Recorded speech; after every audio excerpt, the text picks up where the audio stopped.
Hey everyone, welcome back to the BATTASS Podcast, Batman the Animated Series Show podcast, where we talk about Batman the Animated Series, or in this case, the new adventures, the Batman and Robin, new Batman Adventures. That's not as catchy to say, and it doesn't form a nice. Is it acronym or anagram? I think it's acronym. BATTASS, and spells a word that's an acronym. A really great opening so far, Clay. This is amazing. You know, I'm just trying to get the specifics down, so if you're a new listener, you understand what you're in for. And what you're in for is an hour talking chaos about Batman. Anyway, my name is Clay McCormick, and with me, as always, is Sean Murphy. How you doing, Sean? Man, I tried so hard not to drink too much last night when I went out, and as always, it just gets away from me, you know? Yeah, I could tell by the text that you sent our text chain at 2:30, 3 o'clock in the morning that I won't repeat on air. I don't remember what I said. I'm sure it was clever and PC. No, it was neither of those things. Usually, you guys are the night owls, rather. Mm-hmm. I go to bed at midnight and I get up at 7. Like, I've been pretty regular. And two of you have kids now, so you're up with me normally, and two of you are still without children and sleep in like most artists do, work late, whatever it is. So I took a chance maybe two of you were awake. No, I fell asleep pretty early on the couch last night, so... Yeah. Anyway, now who's talking about stuff everybody wants to hear is whether or not we fall asleep on the couch or went drinking. We're going to be talking about two episodes today, as always. We've got one where two villains make a return and one where we have a new villain appearing for the first time on the show. We're doing Love Is A Croc and Torch Song, so we're going to take a quick break, and we'll jump into Love Is A Croc.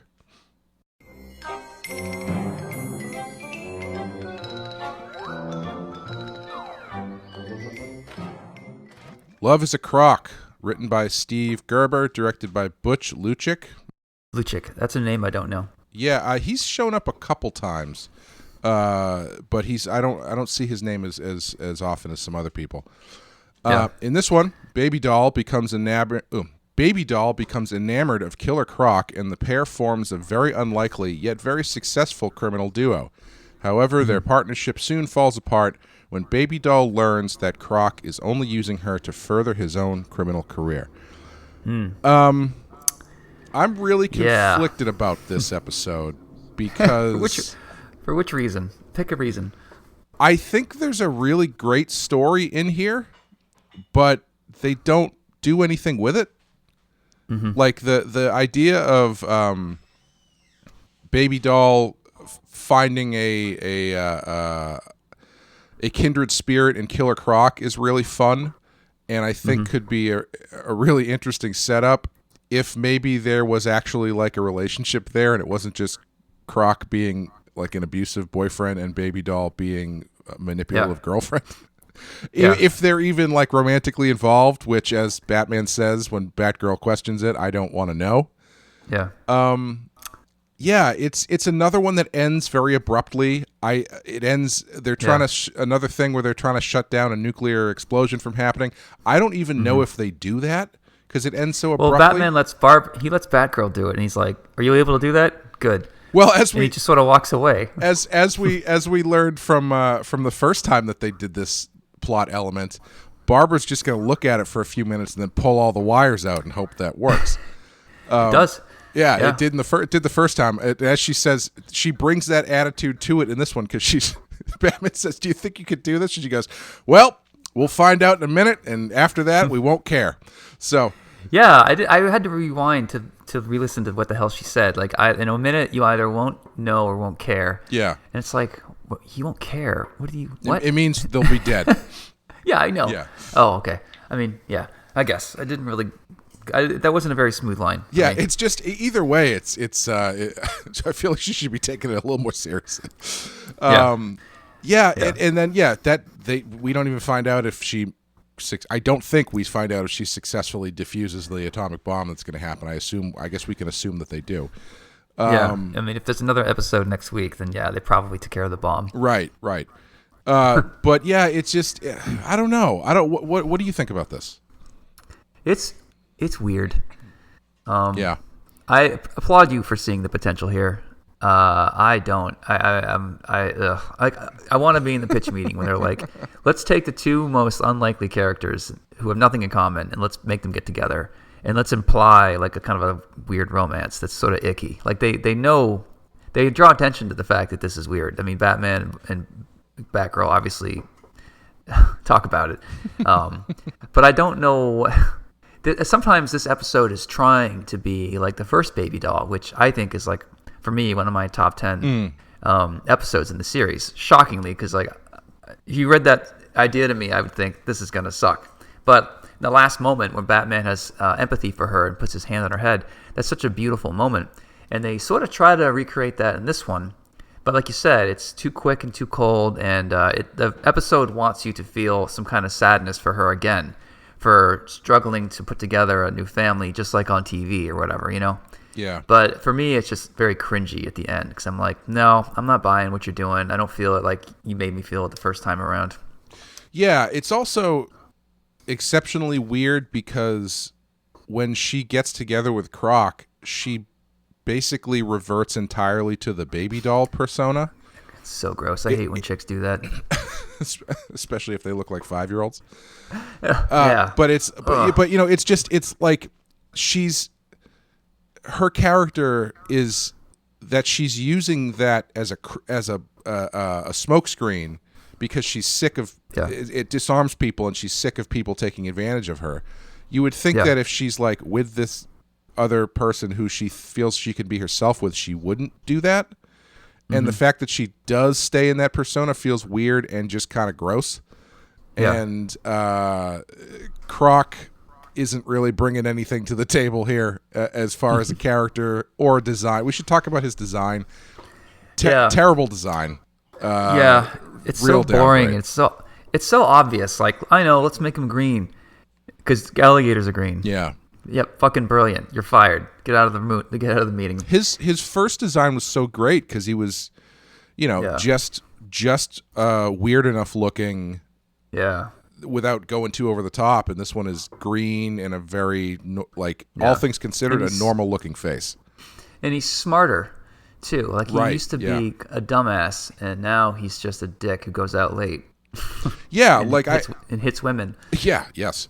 I feel like this story would work much better with the older version of Killer Croc, because I feel like you could almost get. Remember the episode where he runs into the woods and ends up shacking up with the circus people? Yeah, I feel like you could get a little bit of that energy out of it if it's that older version of Croc and a version of Baby Doll who's like, she sees a kindred spirit in this other outcast, and she's trying to make this life with him, and maybe he's kind of into it, maybe he's not.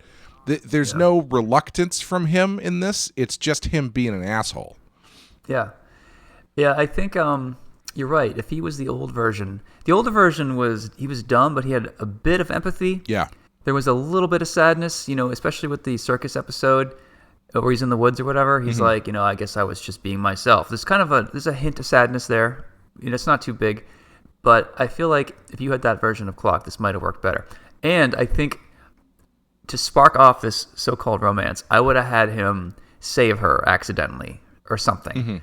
You know, like rather than her seeing this on TV. And by the way, live court TV in Gotham of this guy breaking out is just, I don't know, like C-SPAN with Killer Croc. You know? Hey, it would get more eyeballs on C-SPAN. That's true. You know what? I would watch that. If during the Congress proceedings at 2:00 in the afternoon, just the Penguin showed up or something. It was basically like Judge Judy, but all the people there are cosplayers who committed crimes, and they have to be tried while they're dressed up still. Sean, don't give these. It's such a good idea for a web show. Don't give that idea away. How has nobody done that? That's a fantastic idea. Has someone done it? I don't think so. You shitting me? No, I don't think. I've never seen it before. It just seems like a great idea for like a web short series of. It's cheap to do. You could have it could be like a Adult Swim type thing, like Little Robot Chicken style. Super easy to animate. You don't have to do walking and running cycles. There's no action, explosions. It's just Judge Judy with cosplayers. Yeah, just use live action, and so you get the people in the costumes and stuff. That would be fantastic. Yeah. Well, do it. Let's quit this right now. Enough of Batman. That's true. We do have enough of a lead on this that we could get ahead of it before this episode comes out. Anyway, well. Yeah. There's no. It seems like I was really wondering if we had turned a corner with this one and the last one, because the Growing Pains with the Clayface girl was the first one we were like, oh, this feels like old Batman the Animated Series. It's got that heart to it. It's got that sad pathos to it. And so when this one started, and I liked that first scene with Baby Doll working as a receptionist at a hotel. Yeah, that was cool. Yeah, the guy dressed as Norman Lear. Oh, really? Yeah, well, with the hat, yes. Yeah. Yeah, I thought that stuff was good. I thought the lead-up was good. I thought her, it's very random for her to just see him on the TV, as you're saying, and like kind of fall in love or whatever. But I was thinking, oh, maybe this is going to be another one that has that heart from the original series, but it just doesn't. Yeah. And one day I'm going to pitch to DC. I want to do a one-shots comic series based on these episodes. Mm-hmm. And we'll do like series 1, 2, 3, 4. And I'm going to pick artists who I don't like and give them episodes like this. Hey, well, see, this is the kind of episode that I would want to write, because it is one of those episodes where I feel like it's in there. You just gotta strip it away and remold it a bit, and I think you get a really good episode out of this. Yeah. But yeah, it doesn't have the heart that I think it wants to have. It's too odd to pull off. Like, your brain is doing a record scratch the whole time. I can't really move on to feeling sad for her because my brain is still doing a record scratch. Yeah, you know? Yeah, and there's no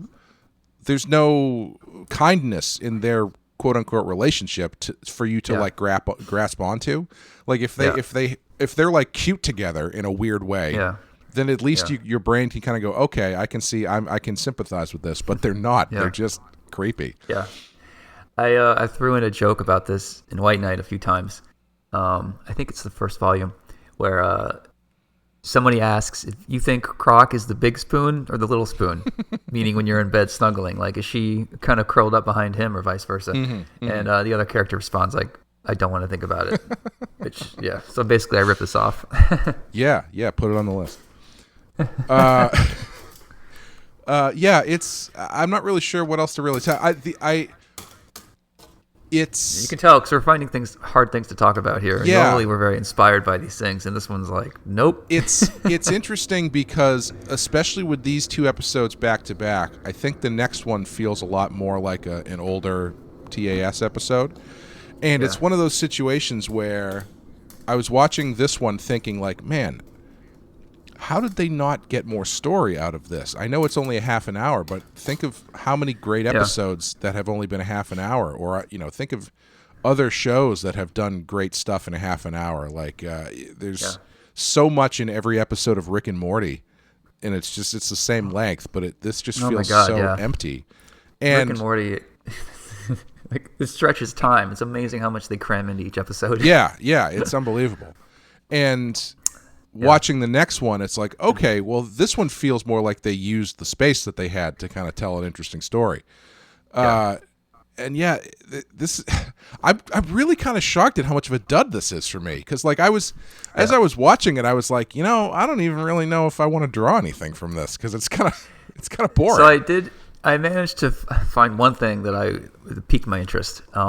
You have a scene where Batman and Batgirl go into their lair and they set off an explosive and they jump underwater, and there's a shot looking up at them underwater.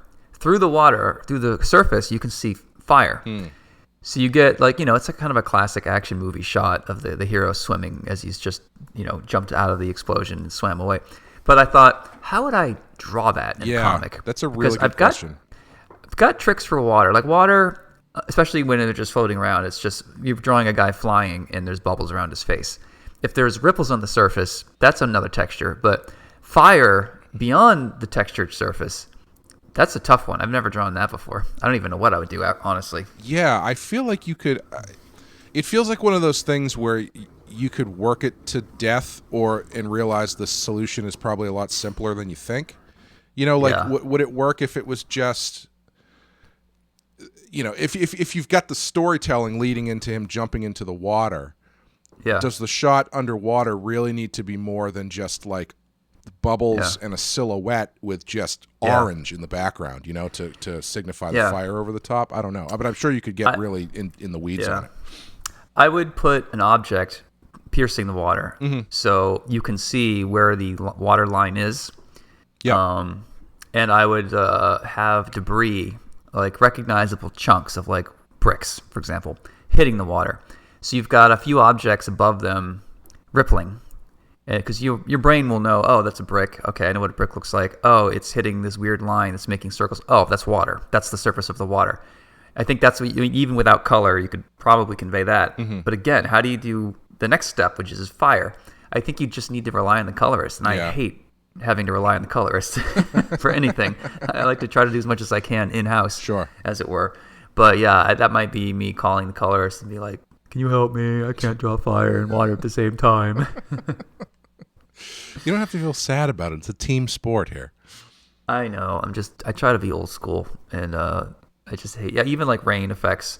I just try to draw it with actually drawing lines and not have the colorist go in with a layer of water. Only one time I had to do that in Tokyo Ghost, and I hated it.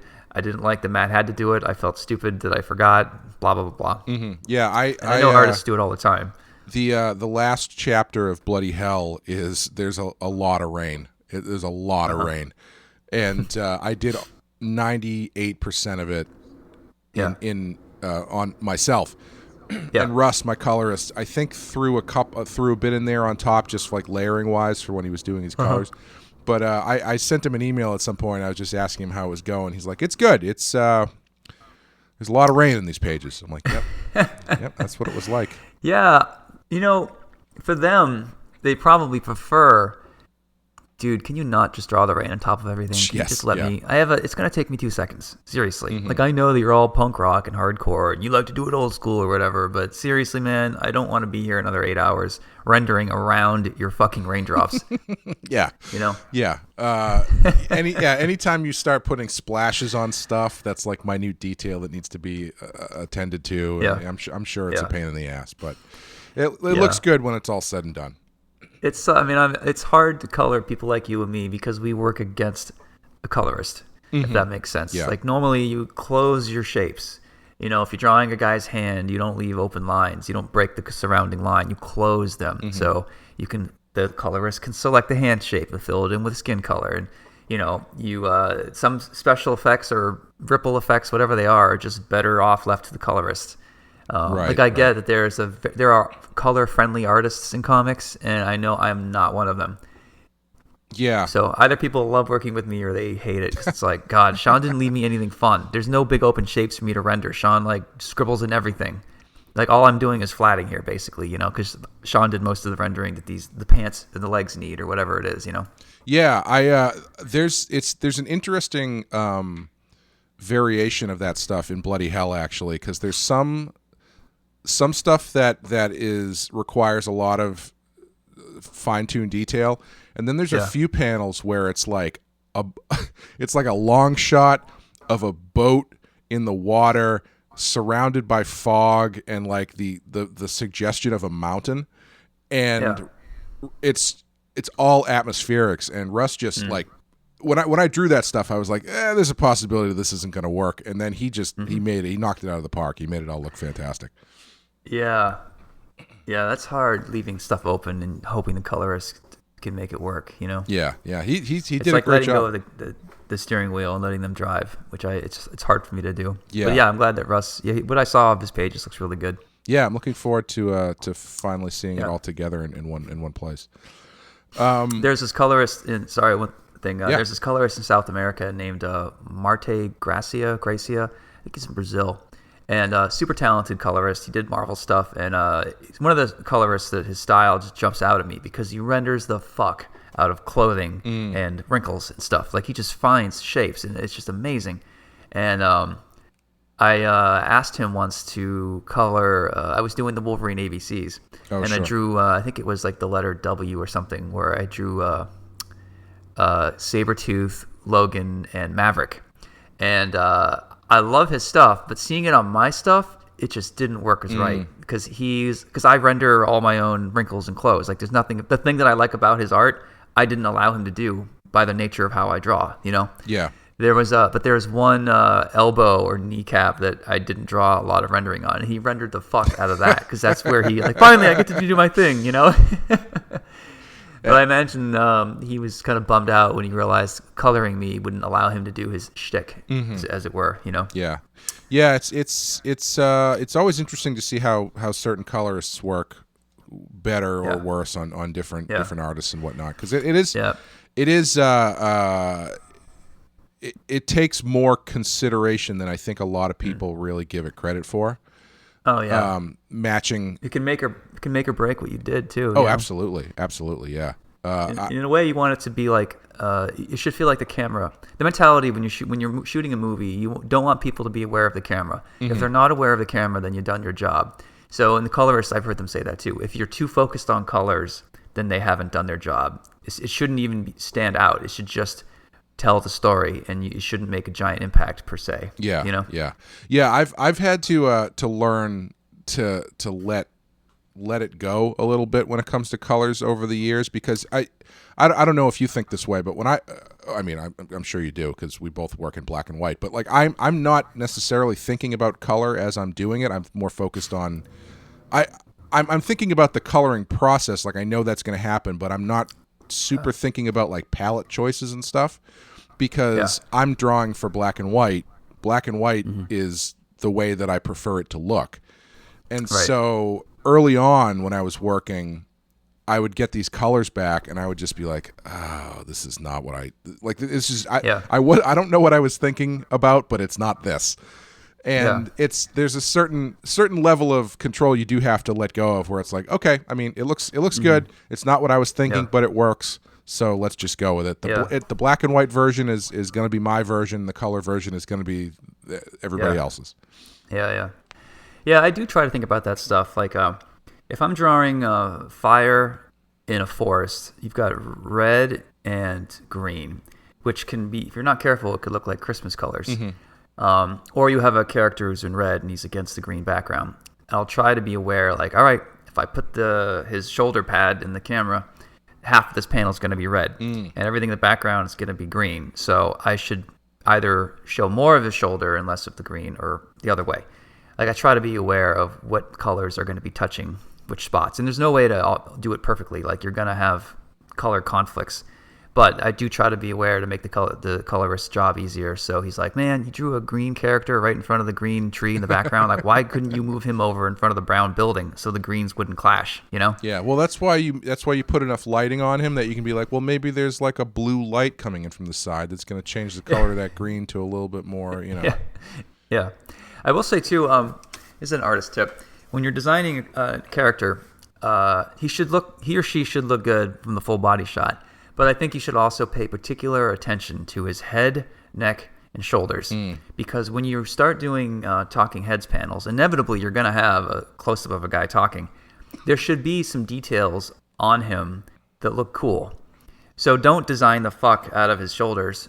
Don't design the fuck out of his belt. Try to draw something around his chest and neck that would also look cool for those inevitable shots. Like, an easy one is like if a guy's wearing a suit, well, give him an interesting tie. So even when you're doing a close-up of him talking, you're not just drawing a guy, like a white guy who's flesh with a brown suit. That's boring. There's nothing there to grab you. There's no cool color there. But if he's wearing a really interesting tie, you can get a peek of the top of the tie, and now you've got an interesting colored panel. If that makes sense. Yeah, no, that's great advice. Yeah. Yeah. Especially for me, I'm terrible. That's one of the things that I have yet to really get a grasp on that I'm happy with is character design. Every time I have to design characters, I'm like, this'll do. Yeah. Yeah. Yeah, as far as we managed to get more out of this episode than we thought. I know, yeah. As far as drawing stuff for this one, I kind of similarly, the only thing that I could really grasp onto was their lair was kind of cool with that giant teddy bear and stuff. Apparently Baby Doll used all the money she saved from working at the hotel to swing by the brand manager's place to get some electroshock dart guns and exploding alligator toys and a giant teddy bear and whatnot. And she didn't have that much money, so all she could afford was the sewer lair. Not many villains want the sewer lair, but what Brandon didn't know is that's exactly what she wanted because she was shacking up with Killer Croc. So worked out for everybody. The relationship with the brand manager and Killer Croc has always been tenuous because he doesn't have many things that he needs. He's just a guy who's shaped like an alligator. And the brand manager is like stocking up on one day the alligator's going to need some cool alligator shit. But he's not walking into the store and buying anything. So there's sort of like this weird standoff between the two of them. Yeah, every time he walks in, Brandon gets excited, but then Croc's like, "Do you have pants?" And Brandon's like, "All you want is pants? You came to me for pants. Get pants anywhere." Yeah. You got my size. I'm sorry. You want alligator pants? I've been saving up alligator pants. Like, please let me help you. I'll give you some stuff for free. Pants and a rope. I can't have you walk out of here without. People expect certain things from me. You and I are a natural pair. It makes me look terrible if you come in here and you just leave with another pair of awful pants. Yeah. Do you think? I mean, if Killer Croc was wearing like alligator skin pants, isn't that like you and me wearing a human flesh suit? Yes, it would be very much like that. Yeah. Yeah. Very, very different character. Yeah, I'm glad they didn't go in that direction. Yeah, luckily, snakeskin is extremely hard to animate. So, yeah, I think that's gonna do it for this one. Unless you have anything else you want to talk about. I'm debating between a 1 or a 2 on this one. Yeah, I don't think I would go 1. I think I'd go 2 because it's like I don't think it's a fairly. It's a middling episode with a good concept, but like they don't do enough. Yeah. Usually, I can find the upside of those kind of episodes to give it at least a 3, but it feels like they totally whiff on it on this one in a way that is disappointing. Yeah, and the nuclear threat at the end is just like a yawn. I don't even care. Like, I should care that Gotham's about to be destroyed, but like I actually care more when the Firefly in the next episode dumps all this like napalm into the sewers and he's going to light it on fire. Yeah, that actually seemed more like, oh, okay, that's bad. Whether or not that's going to work is another question, but the fact that the idea is bad. Yeah, and it's the fact that they go back to the well of let's have Batgirl defuse a bomb off screen. It just feels really lazy, and it feels like did they like have more commercials or something with these? Did they have to cut 5 minutes out of the script because they just seem so weirdly truncated? Yeah, because in this one, Killer Croc gets blasted by a steam pipe, and then all right, so that's it. Explain that ending to me. I forgot about that. Did he do it? Did he pull the pipe knowing it was going to defuse the bomb or something? Was he trying to act heroic? Like, what was his plan for grabbing that pipe? I think he wanted to hit Batman with the pipe. And he didn't know that was a bad pipe to touch? Yeah, I guess he didn't know it was a steam pipe or something. And Batman responds as though he's reaching for the trigger to blow the city up. He's like, Croc, no! And then it just sprays him in the face with water and he falls over. Yeah, the end. Yeah. All right.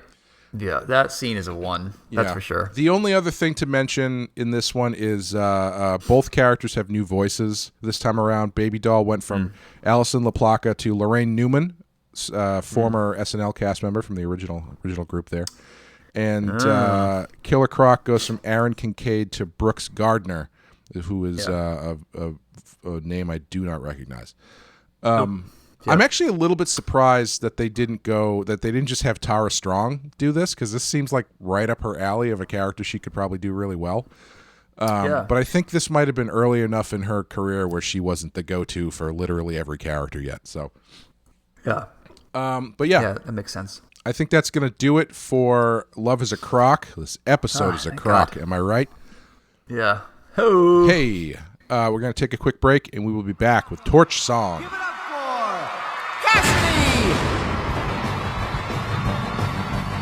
My cheeks are hot, my lips are burning, the flames of love dance in my eyes. I've got just one, that's word of warning. Play with me and you play with fire. Fire! Fire! Play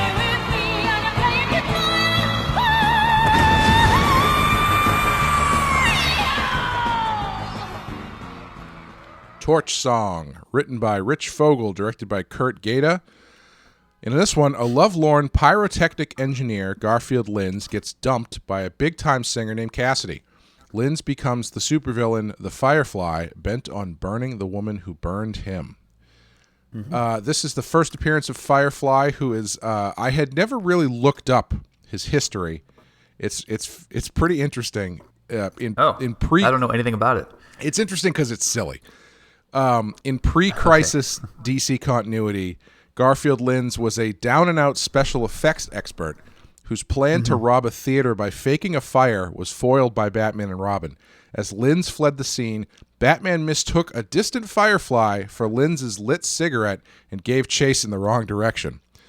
So, let that sink in. Batman ran after a Firefly because he thought it was a cigarette ember. Because Batman is an idiot.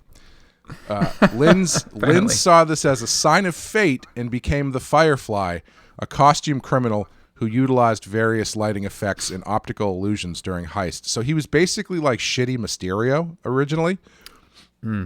And I don't know how you have a character called Firefly whose deal isn't fire stuff. Yeah. It seems like it's a longer walk to get to Firefly, the disgraced optical illusion lighting effects technician, than it does Firefly, the arsonist. But after Crisis on Infinite Earths, he was reimagined as a much darker and more violent character, with a backstory involving abusive parents and being an orphan, and then becoming another orphan in Gotham. Becoming a criminal, and he started doing arson during his robberies, and then et cetera, et cetera, et cetera, et cetera. But yeah, where did he get the jetpack? He was special at the brand manager's place, I guess. See, I get him. He's a you mean like pyrotechnic guy. You mean like conceptually, or like in the episode? Both. Okay. But let's talk about the episode. I get him having a fire gun. I can see a special effects guy rigging that, or grabbing a prop that he had that did that. And I'll even give the fire sword a pass. But jet propulsion and aerodynamics, that's a whole other ball game right there. I want to know how the hell I thought they were going to have some explanation of I don't even know what you would say. They just sort of dismiss it. Whatever. He's a bad guy now, and bad guys get jetpacks. Right. Yeah. What do you want? There's no real explanation of anything for him. He works for Cassidy, and he likes fire. Is he her special effects guy? Is that the deal? I think I might have missed that, if that's the case. Yeah. Okay. Well, if not, it makes sense if that's the case. But yeah. She fires him at the beginning and says, "This will be your last concert." So seeing this guy, your life is in his hands. You pissed him off right before you went on stage. I mean, not a good plan. Yeah. He knows where the fireballs are going to come up. Exactly. I mean, I wouldn't say she deserved it, but I would hope not. It's one of those things where it's moves like this are kind of where the idea of the brand manager came from, where it's that would be Brand manager's what do you feel about jetpacks? Yeah. You got the fire. Why not the fly part? It seems like you need some kind of... I can't do the voice. I'm waiting for you to jump in here. You want to be Firefly, you got to have the fly part. You can't just be walking around in Chuck Taylor All-Stars. You got to look the part. I did notice his sneakers were pretty detailed for a cartoon. Firefly, you're halfway there. That's why you come to me for the other part. You got the name. It works. You got the gimmick. But what you need is a highly combustible, uncontrollable movement device that you should have no idea how to use, but you use very well. What do you think about Batman's fire suit? It's a cool toy, but I'm watching this going he puts on the fire suit and then I guess he can't move because he's just walking down this stairway and he's just getting pelted by fire shit. And it's this shouldn't be this shouldn't take over from the fact that you can move quickly in our Batman. He does some he does some maneuver. He's still acrobatic in that suit. There's some shots where it doesn't seem like it's not like the Iron Man 1 suit. No. It did. That whole thing did feel to me like Alfred knew he had to use the suit so they could write it off on the taxes by the end of the tax year or something, because it seems like more work than it's worth, honestly. I mean, for me, it was like, oh, they need more toys. Okay. Right. And did I even see that action figure? It must have been out there. Oh, definitely. Yeah, it's a cool look. It's like it's kind of Batman Beyond-y, and I think if I remember correctly, the coloring was blue, possibly gray. I can't remember which. It was black and either blue or gray. I forget. In this one, it was black and gray. Oh, okay. So I assume that's what the toy was. I don't know if it was blue in the cartoon. Yeah, I didn't love it. You had these big, lazy gauntlets and shin pads or whatever. It's just like when a little kid starts, I'm going to make up a superhero. This is generally what it comes up with. And it's like, nice job, kid, but you suck and you shouldn't be drawing. The toy, they did do a toy of it in the new series of toys that they did the last couple of years. And it is blue. It's black and like a grayish blue, kind of like Mr. Freeze colored, sort of. I'll send you the picture. It actually looks better as a toy, I think, than it does in the episode. Yeah, much like my Asbat action figure. So I'm a little bit surprised that you didn't really like that, because it seems like the kind of stripped back sort of design that you would like. Yeah, it's just those lazy gauntlets and shin pads. I like the Mr. Freeze gun. That was a nice touch. Yeah, I was trying to parse out in the IMDb trivia, it mentions it as being a gas gun that's incorrect. That looks like Mr. Freeze's gun, but when I saw it, it's like, oh, I mean, it would make sense if it was Mr. Freeze's gun, because fire, ice. Although he does he does have that gel that can burn through ice. Yeah, it's not going to be. I guess Batman didn't see that part. Overall, I like this episode a lot more than the last one. I think it's an interesting introduction for Firefly. Firefly is legitimately creepy in this, in his obsession with Cassidy and the way that he talks to her. His plan is a little bit too stock villainy for me, where like you're saying, he's just this guy who now is a supervillain, and now along with his new suit and jetpack, he has a very super villainy plan that he's going to pump the water supply full of this anything burns chemical and then burn the entire city down. I don't know. Like I like it. I like it a lot more in scenes where, like when Batman and Batgirl go to his apartment and the building catches, like they set off a, not entirely dissimilar to the last episode actually, where they set off a trigger and his building explodes. I thought that was really cool. I would have loved to have seen like a whole sequence of that in the burning building and stuff, where they had to figure out how to get out and whatnot. But he blew up the bottom floor when they're on the top floor. Like, I don't see why would you do that? You just killed all your neighbors. Yeah, Batman? It looked like it was an abandoned building, because the bottom floor was like boarded up. So I assume it was he was going to take the whole building down if he set the bottom off, kind of thing. You know, you're from New Hampshire. If you start a fire, you don't start at the top; you start at the bottom. I didn't know if he was trying to crush the building or vaporize them instantly. Oh, sure. If you're trying to vaporize them instantly, you would just blow up that floor. But yeah, I was going to say, like, I really like the Firefly suit. To me, it's like, you know, the Rocketeer in some ways, which I think is cool. And when I saw that it was this episode, I got kind of excited. But as I was watching it, I'm just like, this does not hold up like I remember. To skip to the end, I'm going to go with 3 on this. And I started thinking about what I would do to move it up to a 4. And I think for me, the very end, when Cassidy and her manager are getting dinner, and suddenly the waiter brings by a plate and lights it. It's like flambe, whatever, pudding flambe. And she sees the fire, and you can tell like it's changed her, like she's startled by it. And I thought, well, that's kind of interesting.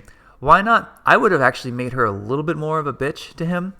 And so she's sort of like having to deal with the consequences of how she treated somebody. Like, even though this guy is a villain who tried to take her life, I would make him more justified in being pissed at her. You know, like she used him somehow, and she thought she could get away with it because she's a superstar now. But in this final scene, we see that she's affected forever by fire. And her whole thing on stage is fire everything. So right. I don't know. I thought that having her be more of a jerk to him at the beginning, not to empathize with this guy a little bit more, might have helped. Yeah, I don't know about you. Yeah, I really liked that scene at the end. It reminded me of the end of. Do you remember the movie Misery with James Caan? Yeah, it's been a while. Yeah, there's a moment at the end after he's escaped from being held prisoner by Annie Wilkes and having his legs broken and stuff, where he's at dinner with his manager, and they do a very similar thing where I think the waitress comes over and he looks up and the waitress is Annie, or there's some sort of trigger that triggers this like PTSD that he had from the experience, and it's really effective. Mm-hmm.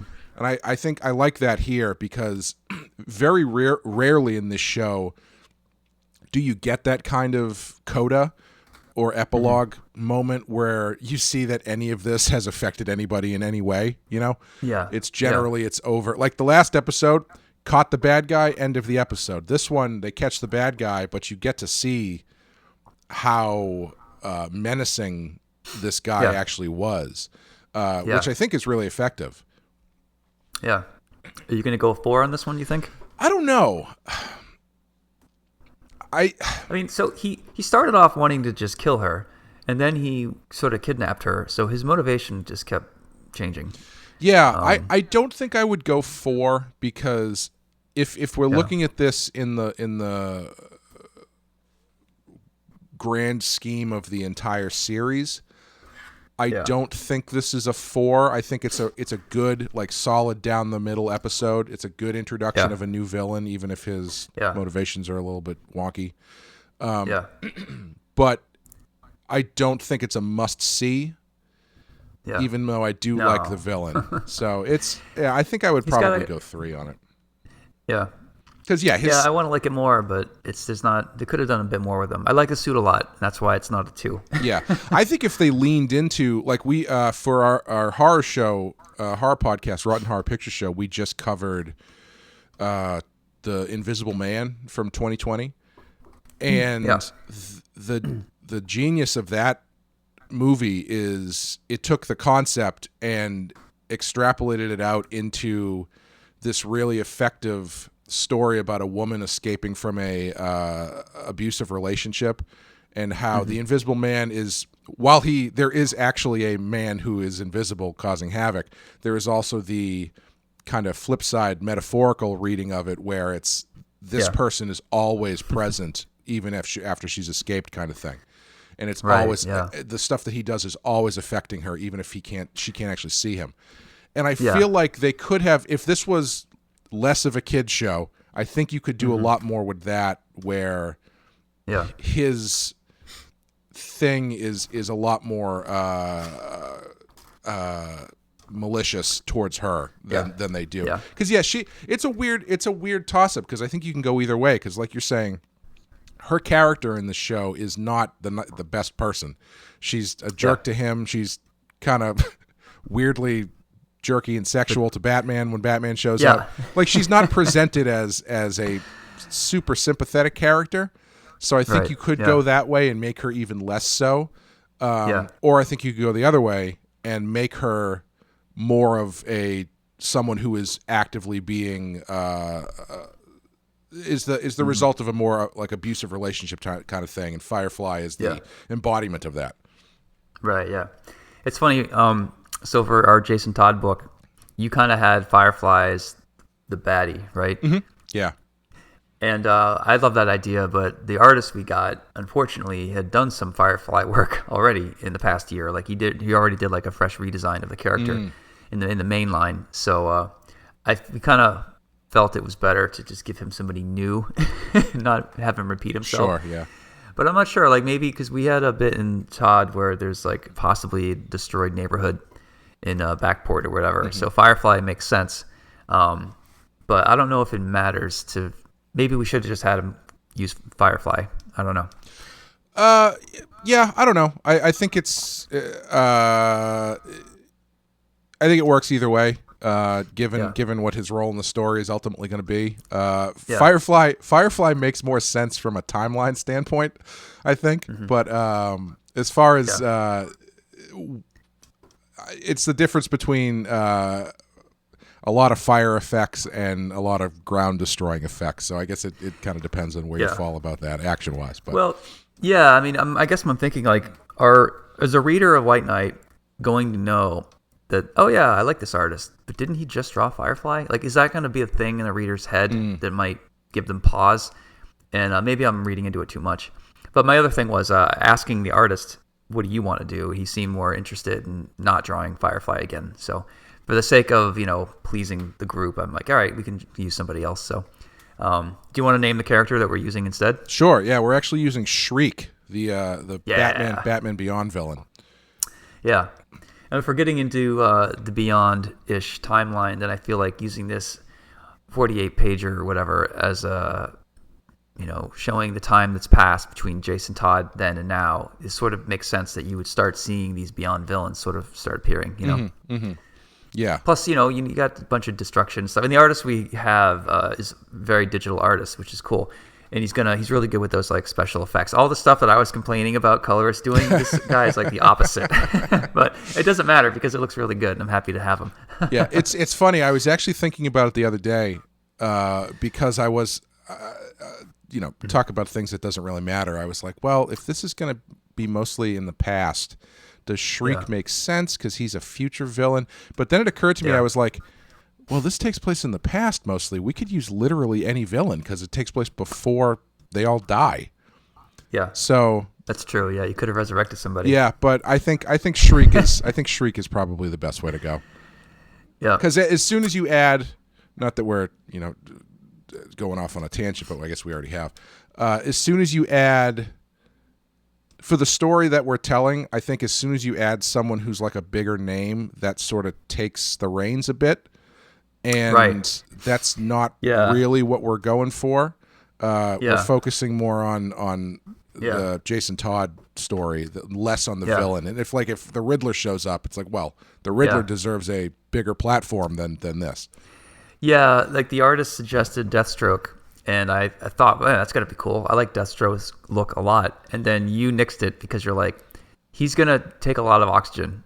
It's going to take the air out of the room in a way. Like, I think we need a low-level version that won't hijack the story because, Deathstroke is such a presence that you can't just throw him into a story without some more, without some more context. Right. If you're going to do Deathstroke and White Knight, then do a spin-off series, Deathstroke, White Knight, make it 4 issues. Like, that's the right way to handle Deathstroke. You don't just toss him into a story like this. Right, yeah. Like, if you wanted to do a Nightwing spin-off or something, Deathstroke would be great to use in that, yeah.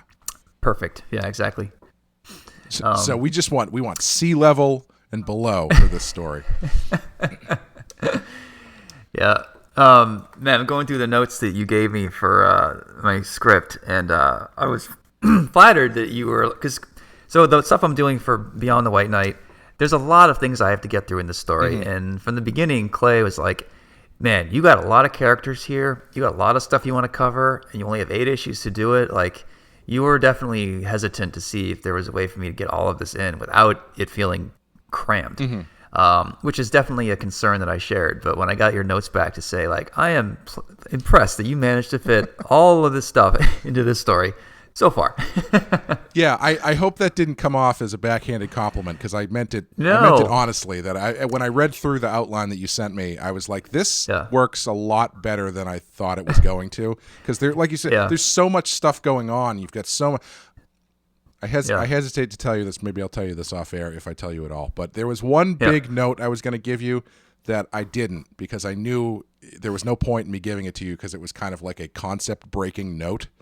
And it's not even worth thinking about, I don't think. But it was one of those things where it's like there's a lot going on here.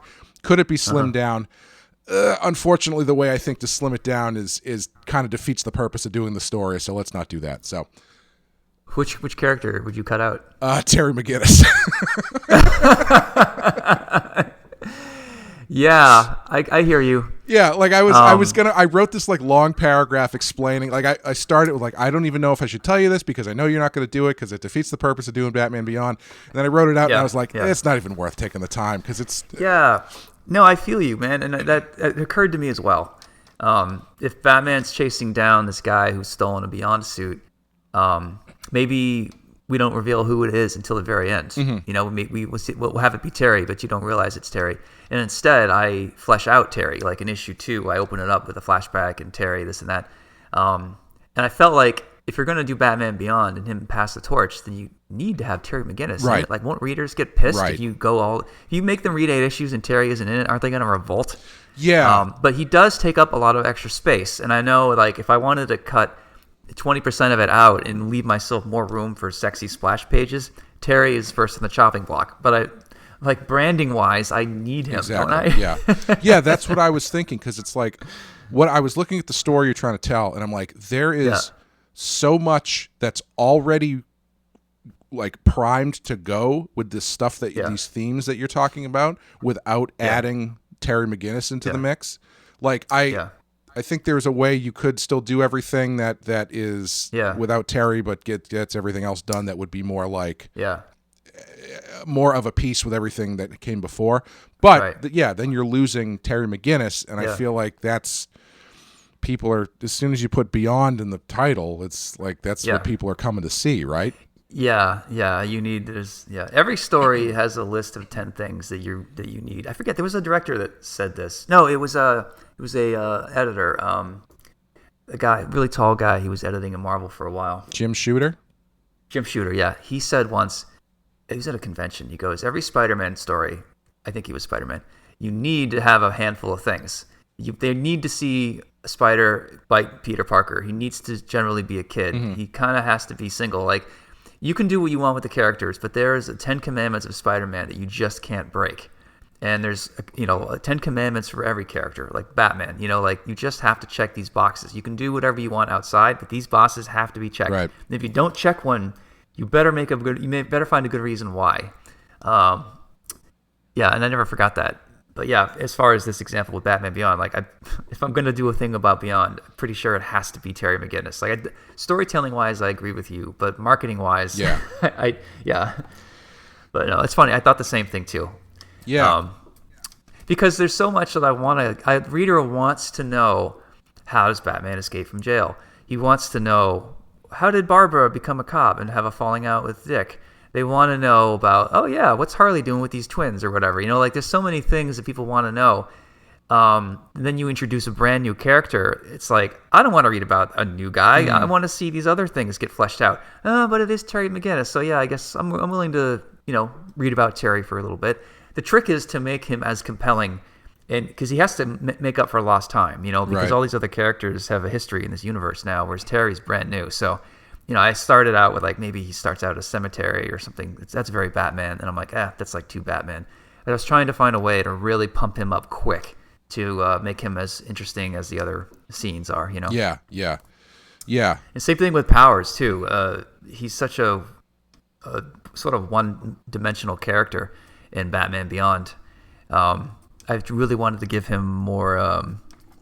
make him more dynamic and relatable.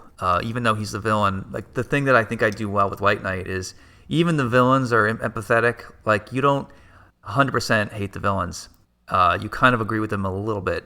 And you don't 100% love the heroes. You kind of disagree with them a little bit. Like, Batman White Knight is very gray in a way. Like, none of the characters are 100% good or bad, which is what I think is interesting. So I wanted to find a way to make Derek Powers a little bit more dynamic, Yeah, definitely. Yeah, I think it's gonna. So spoilers, by the way. Sorry. That's all right. It's vague enough at this point that I don't think it's gonna ruin anything for either story. Yeah.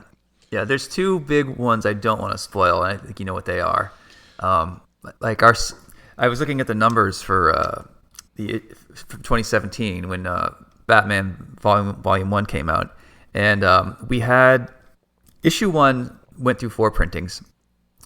Our numbers dropped a little bit for issue 2, and then they went up again for issue 3. Mm-hmm. And usually when you're a comic book shop, you have to order 3 months out. So by the time they had to order issue 3, they looked and realized, oh shit, issue 1 and 2, so we better up our orders. And most of the shops increased their orders by 10% on this book. That's awesome. And the reason that happened is you need really good endings on your book. And that series, every final page was like, oh my God, I need to get the next one. And doing that actually helped correct the sales by bringing them back up. And that's when like word of mouth caught on. And with Curse of the White Knight, I'm happy with that book, but there is not a cliffhanger ending as much in the first 2 issues. And I think that we didn't get that boost that we normally would have gotten. So for this series, I'm trying to make issue 1 as a killer ending, issue 2 as a killer ending, and then issue 3 starts to calm down a little bit. Like it's still a cliffhanger, but it's not as, I'm not playing all my cards at once. Sure, you know what I mean? Sure. Yeah. But getting the first 2 in there, like if any reader was questioning at all whether they should have waited for the trade or bought the floppies, when they get to the last pages of these first few issues, they will be glad that they are reading it right now. Yeah. This is my thinking. Well, I mean, it's sound reasoning, I would say. Yeah. You'd be surprised. My editor complains a lot about writers who don't write cliffhanger endings. Right. Like it's just something that, or write a page turn thing. At the end of each page, you have a reason to want to keep flipping. Like writers just don't think that way for some reason. I think, and not to send this down a whole nother rabbit hole, but I bet we could probably talk about this for a while. But I feel like the decompressed storytelling that comics has turned into in the past 20 years or so has done a lot to that. Because kind of like the way that TV works now, when you start thinking of these stories as on TV, they always say, oh, this isn't a television show, it's a 10-hour movie that we broke into 10 spots. A lot of times that kind of storytelling lends itself to fewer page turn, quote unquote, page turn moments that you get at the end of each episode. Right. So it feels a little bit like meandering, and it doesn't leave you with that much of a hook to get you back into the story. There's the flip side of that, which is like the Walking Dead version, which is a bunch of garbage for an episode and then one really important thing to get you to come back for the next episode and sit through more garbage, and then another crazy thing happens. So there's there's 2 extremes to it. But I think, one of the things that can get lost in comic stories these days, where there's so many long-term stories, like there's a lot fewer like 2 or 4 issue stories happening. It's a lot of like we're doing 12 issues. It's going to be this year-long arc in X, Y, and Z. You can kind of forget, I think, that you need to have beats like that to keep people coming back. Because especially now with all the competition out there. Oh, absolutely. Yeah.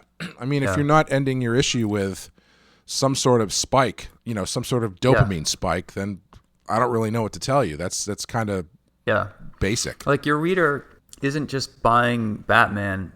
You can't just expect them to stick around because they like Batman and Batman's exciting enough. Like I imagine my reader is sitting reading a comic, and next to him is a PlayStation and a Nintendo Switch. Right.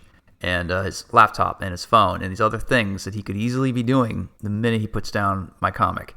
And my goal is to get him or her to say, screw that, I need to go read issue 2. Like I'm competing against these other media that have sound, it's fun, it's engaging, it's less expensive than comics in some ways, certainly some Steam games.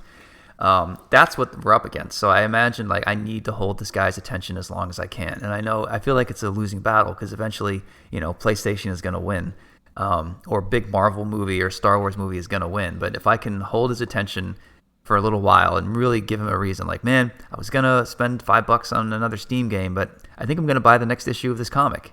Like it's a lofty goal and it's almost fucking impossible now because people are so distracted. Yeah. But I don't take it for granted that they're necessarily going to stick around.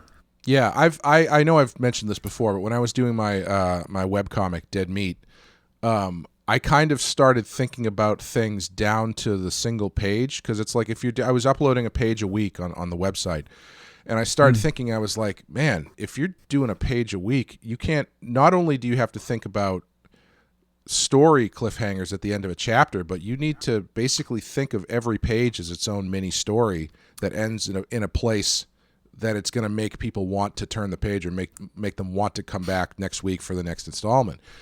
And it's really, I mean, that's like a minute level of it that gets really difficult. That's why you end up having like the Phantom comic in the newspaper where it's like 2 panels that don't make any sense because it's paying off something that happened last week and setting up something that's going to happen next week in the span of 2 small boxes.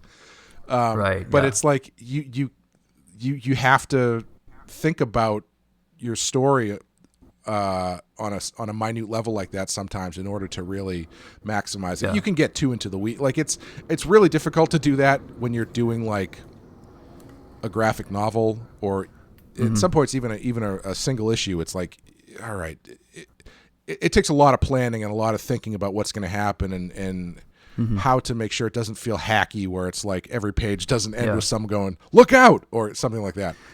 Or somebody getting hit with something from off screen or some hacky shit like that. Or what I do is with dialogue, I'll have the last panel be a character asking a question. Oh, sure. And it won't be answered until panel 1 of the next page. If I can do that in any way, I usually try.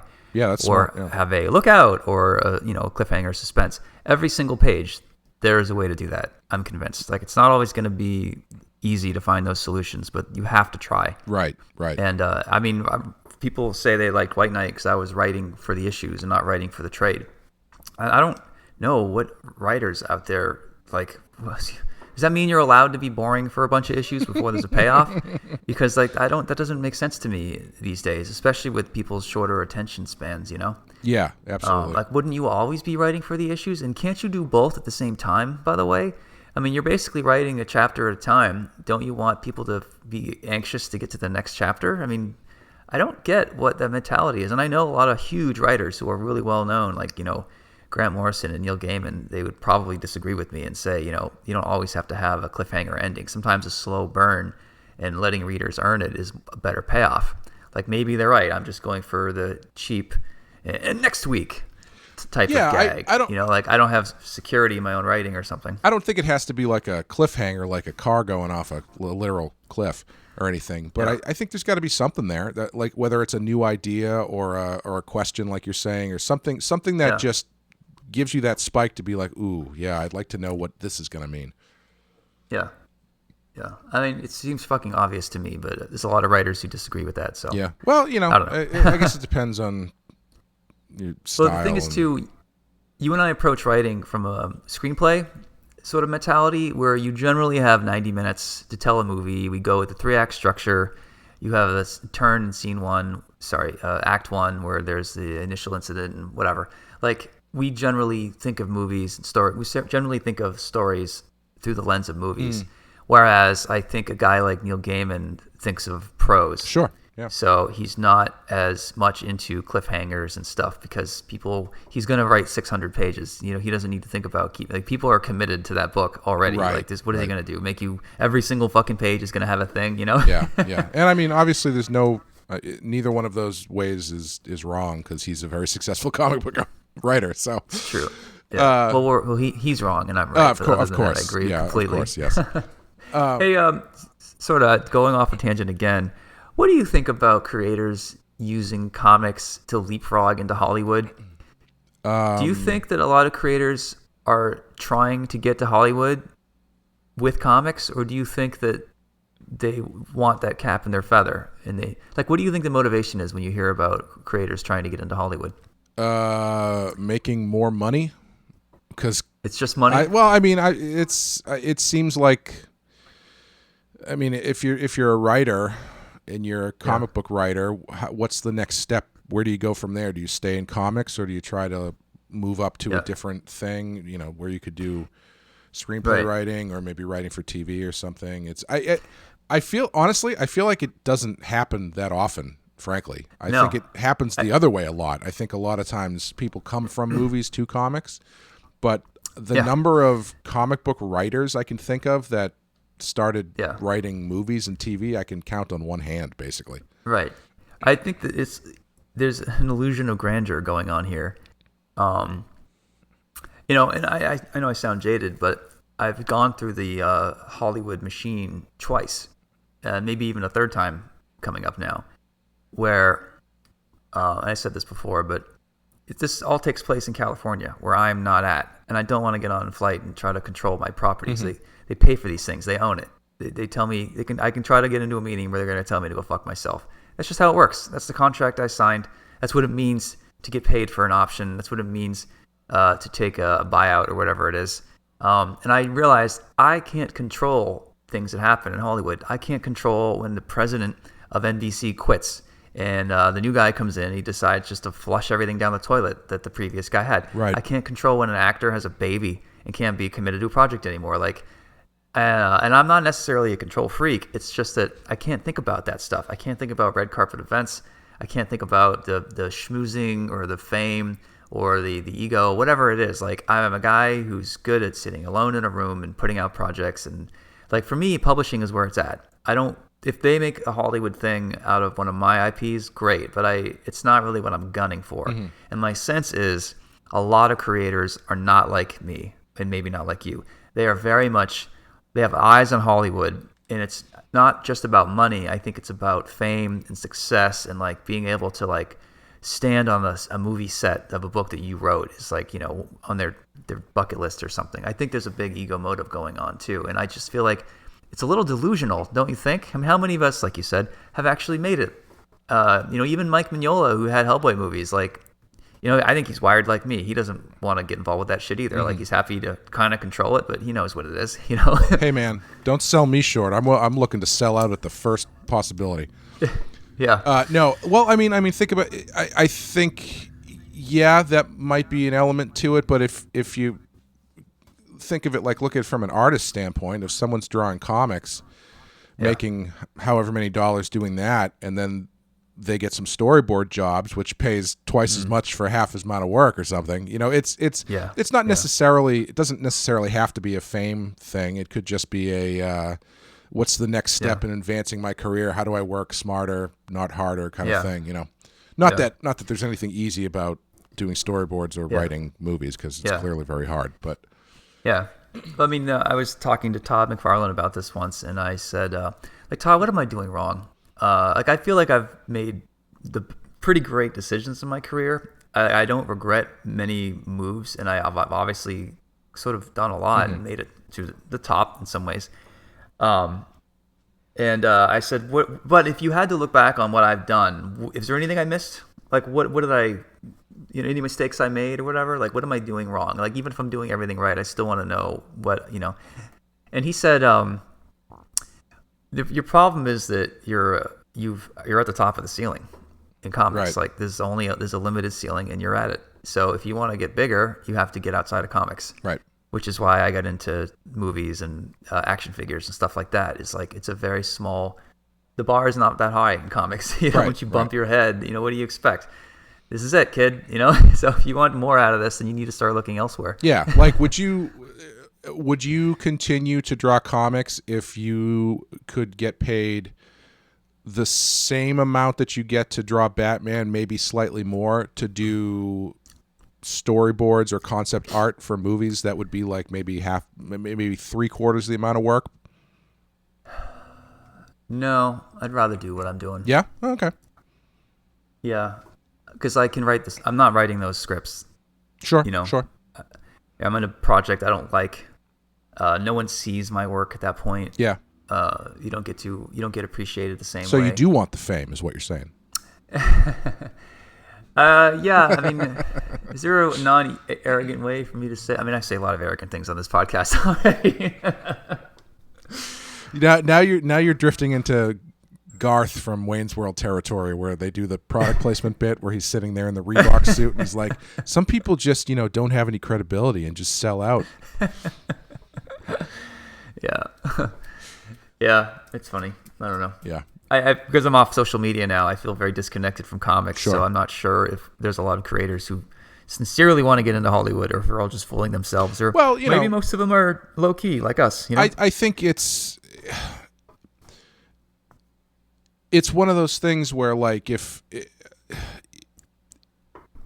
it's not, I don't think it's something people don't want to do, because I mean, like I said, it probably means a pay bump in some sense.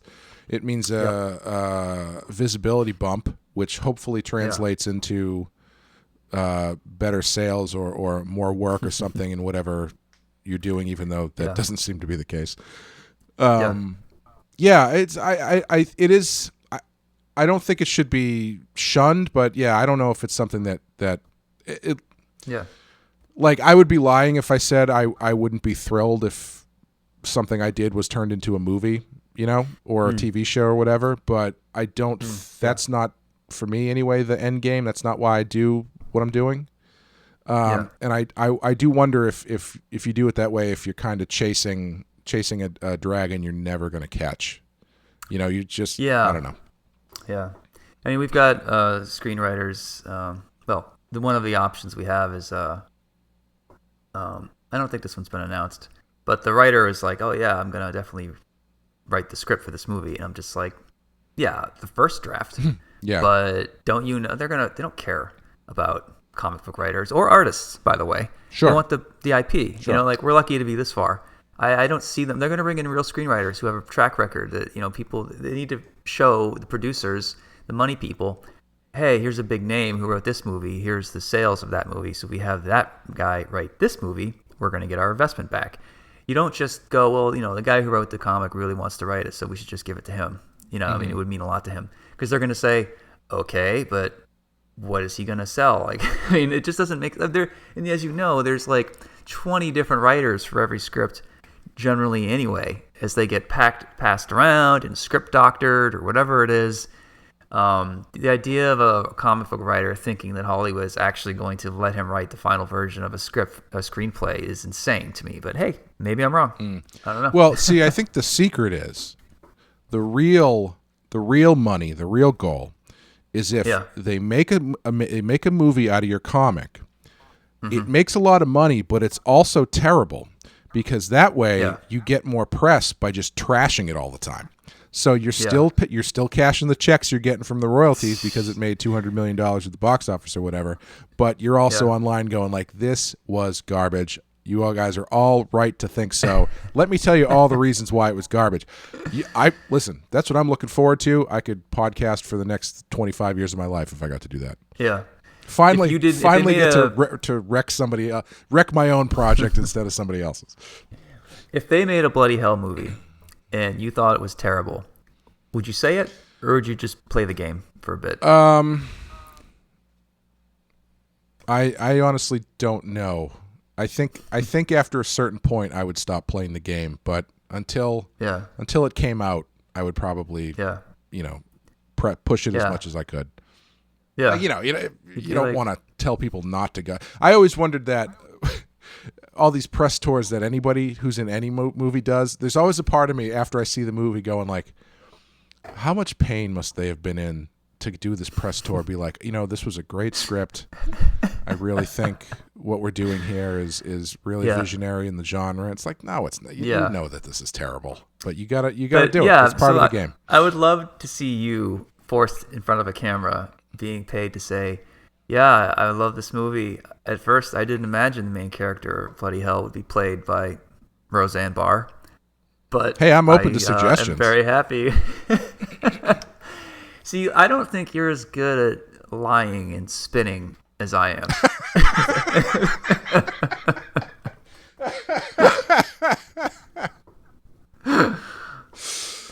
And I don't lie maliciously, but I can play it up, and I can work a room better. I can be entertaining, do a lot of strangers, and hold court. Like, I can kind of do that. I don't know if you want to do that for your own product. Yeah, well, I don't know. Let's see how many dollars are at stake the next time I have to do it. We'll talk then. Yeah.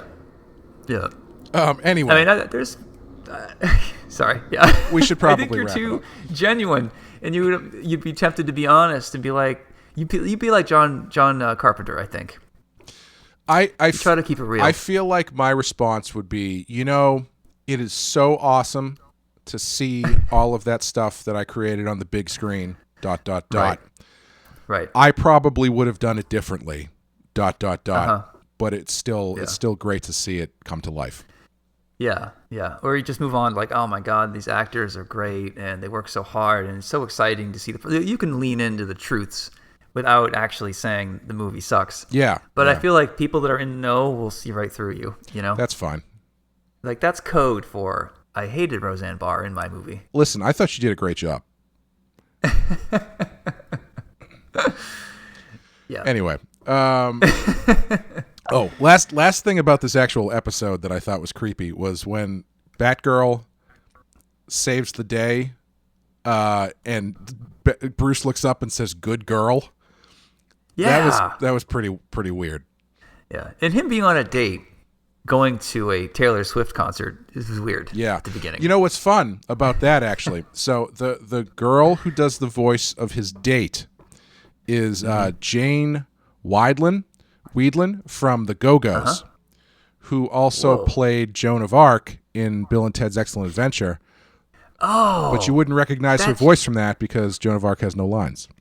I didn't know that chick was a musician. I always had a crush on Joan of Arc. I thought, like, man, she was like Winona Ryder hot, but more off the radar, I thought. You know? Yeah, she was, I think she was the guitar player in the Go-Go's. Oh, man, that's awesome. I love it when musicians try acting and they're actually better at it than most actors. Yes, yeah.